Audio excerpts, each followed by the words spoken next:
So here is the event place.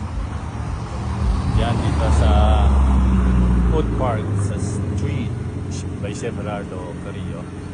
I want to show you inside. There you go. Ayan, a mix of modern ideas and nature. So ayan dito, makita nyo yan. Pero pwede kang picture dyan. And then, ayan. And then po, it's his birthday. So, in-arrange yung table like this. So, let's see. So, in-arrange para sa birthday mamaya ni Gerardo. So, ayan yung place niya. Ang ganda, di ba? Nature and modern ideas.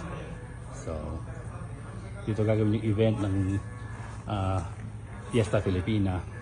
I-decorate namin yan sa Sabado. Ayan, look at the kitchen and the food truck there.